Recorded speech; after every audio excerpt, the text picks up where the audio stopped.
টানেলের ভিতর দিয়ে যখন দর্শক আমরা যাচ্ছি, বিষয়টা মনে হচ্ছে যাতে আমরা ইউরোপের কোনো একটা জায়গায় চলে এসেছি। কিন্তু দর্শক অসাধারণ এই জায়গাটা। আমরা এই যে টানেলের ভিতর দিয়ে এখন যাব।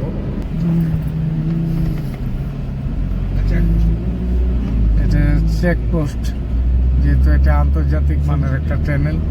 ওই যে দেখেন টানেলের মূল গেট এটার সামনে দর্শক।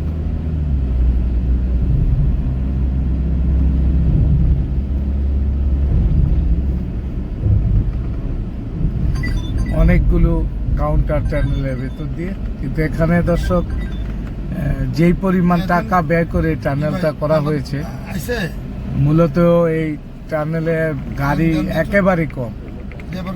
হয়তো সামনে আরো গাড়ি ঘোড়া আসবে, কিন্তু এত বিশাল বাজেটের কাজে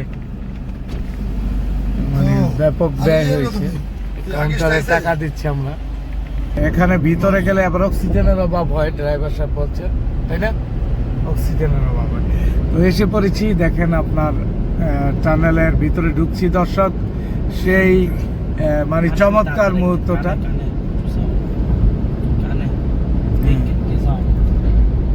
টানেলের ভিতরে দর্শক ঢুকে গেছি আমরা।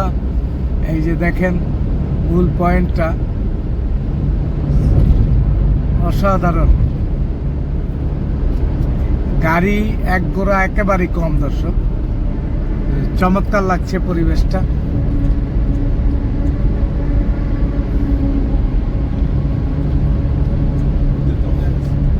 ব্যাপক বাজেটের কাজ ছিল বাংলাদেশের এটা। এটাতে আমরা জানি ব্যাপক পরিমাণ দুর্নীতি হয়েছে দর্শক। আসলে বাংলাদেশটা এতদিনে স্বনির্ভর হয়ে যেত যদি বাংলাদেশে দুর্নীতি না হতো।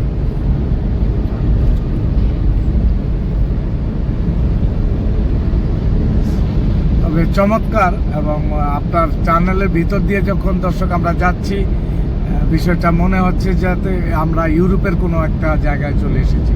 একটু স্লো করে দেব।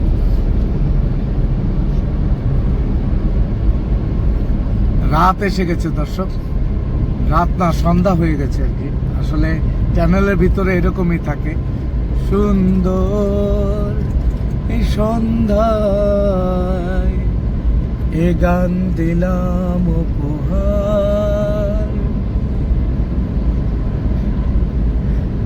চমৎকার।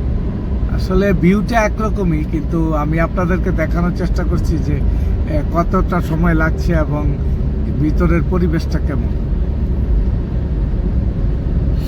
এখানে দেখেন টানেলটির ভিতরে আমরা ঢুকেছি, মাত্র 2-3টা গাড়ি দেখলাম এত কম সময়ের ভিতরে। তো গাড়ি ঘোড়া অনেকটা কম।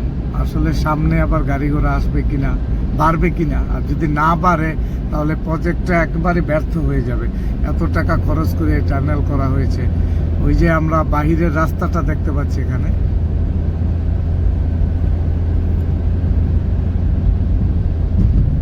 প্রায় 3 থেকে 4 মিনিট, সর্বোচ্চ 5 মিনিট লাগলো দর্শক এখানে বের হতে। এই যে আমরা বেরিয়ে আসছি টানেলে।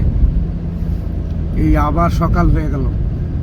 সূর্যোদয়ে তুমি, সূর্যাস্তেও তুমি, ও আমার বাংলাদেশ প্রিয় জন্মভূমি। চমৎকার অনুভূতি দর্শক। এই টানেল থেকে ঘুরে আমরা আসলাম, অসাধারণ মুহূর্ত। আমরা